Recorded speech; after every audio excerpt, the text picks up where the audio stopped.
ഒപ്പം കായംകുളത്തും സമാനമായ തെരഞ്ഞെടുപ്പ് രംഗത്ത് ഒരു വിവാദ വിഷയം ഉയർന്നു വന്നത് LDF സ്ഥാനാർത്ഥി പ്രതിഭയ്ക്കെതിരായ സ്ത്രീവിരുദ്ധ പ്രസ്താവന നടത്തിയ കേസാണ്.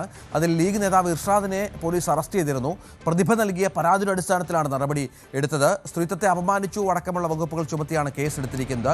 ഇയാളെ സ്റ്റേഷൻ ജാമ്യത്തിൽ വിട്ടയക്കുകയും ചെയ്തു. ശരണ്യ, കായംകുളത്ത് തെരഞ്ഞെടുപ്പ് രംഗത്ത് മറ്റൊരു പ്രചാരണ വിഷയം കൂടി കടന്നു വന്നിരിക്കുകയാണ്. വൈകാരികമായ പ്രതികരണമൊക്കെ പ്രതിഭയുടെ ഭാഗത്തു നിന്ന് കണ്ടു.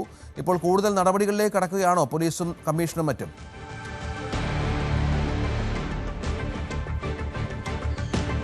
രഞ്ജിത്ത്, ഇന്നലെ ഈ സംഭവവുമായി ബന്ധപ്പെട്ട് ജില്ലയുടെ തിരഞ്ഞെടുപ്പ് വരണാധികാരി കൂടിയായ ജില്ലാ കളക്ടറുടെ നേതൃത്വത്തിൽ ഇന്നലെ യോഗം ചേർന്നിരുന്നു. ഇലക്ഷൻ കമ്മീഷൻ ഇതിനകത്ത് ഇന്നലെ ഉച്ചയ്ക്ക് 1 മണിക്കുള്ളിൽ റിപ്പോർട്ട് നൽകണമെന്നുള്ളതാണ് അറിയിച്ചത്.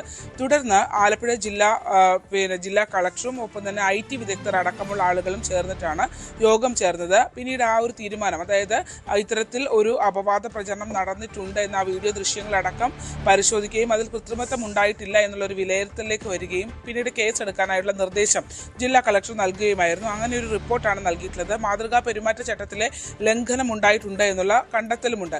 തുടർന്ന് ഇന്നലെ വൈകിട്ടോടു കൂടി കായംകുളം പോലീസ് പ്രതിഭയുടെ പരാതിയുടെ അടിസ്ഥാനത്തിൽ കേസെടുക്കുകയും സ്ത്രീത്വത്തെ അപമാനിക്കൽ അടക്കമുള്ള പഴയ IPC 509 വകുപ്പ് പ്രകാരമാണ് കേസെടുത്തിട്ടുള്ളത്. ഇത് പ്രകാരം 3 വർഷം വരെ തടവ് ലഭിക്കാവുന്ന ഒരു പരാതിയായിരുന്നു പ്രതിഭയുടെ ഭാഗത്തു നിന്ന് ഉണ്ടായത്.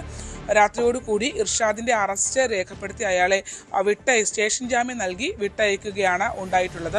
ഈ സംഭവം കായംകുളത്ത് മാത്രമല്ല സംസ്ഥാനത്ത് മുഴുവൻ LDF ഒരു വലിയ പ്രചാരണ ആയുധമായി ഉപയോഗിക്കുകയും ചെയ്യുന്നുണ്ട്. കാരണം ഒരു പൊതുവേദിയിൽ വെച്ച് ഒരു സ്ത്രീയെ ഈ മോശമായ രീതിയിൽ അപമാനിച്ചു എന്നുള്ളത് ചൂണ്ടിക്കാട്ടി UDF-നെതിരെ വലിയ പ്രചാരണ ആയുധമായാണ് ഉപയോഗിക്കുന്നത്. ആ സംഭവത്തിൽ മറ്റൊരു തലത്തിലേക്ക് നിയമ നടപടികളിലേക്ക് കടന്നു എന്നുള്ളതാണ് ഇപ്പോഴത്തെ പ്രത്യേകത.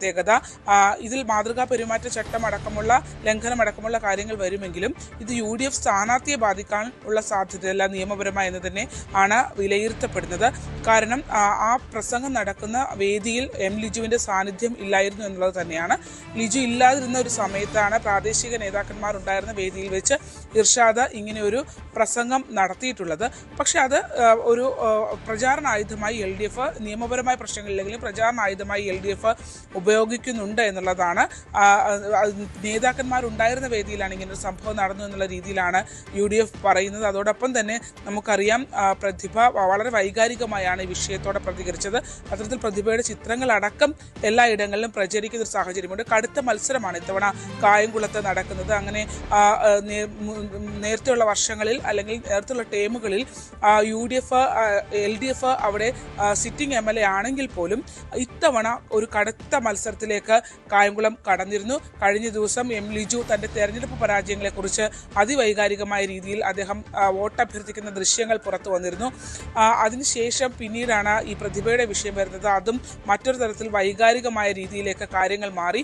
എങ്കിൽ പോലും ഇത്തവണ കായംകുളത്ത് വലിയ കടുത്ത മത്സരം നടക്കുന്നിടത്ത് എല്ലാ വിഷയങ്ങളെയും പ്രചാരണ ആയുധമാക്കി തന്നെയാണ് കൊണ്ടുപോകാൻ ശ്രമിക്കുന്നത്. മഹിളാ അസോസിയേഷന്റെ നേതൃത്വത്തിൽ പ്രതിഷേധ പ്രകടനമൊക്കെ ഉണ്ടായിരുന്നു. അത്തരത്തിൽ പൊളിറ്റിക്കലി തന്നെ ഈ വിഷയത്തെ കൈകാര്യം ചെയ്താണ് ഇപ്പോൾ LDF മുന്നോട്ട് പോകുന്നത്. ശരി, ശരണ്യ വിവരങ്ങൾ പങ്കുവച്ചു. കൂടുതൽ വാർത്തകൾക്ക് News 18 കേരളം YouTube ചാനൽ സബ്സ്ക്രൈബ് ചെയ്യുക.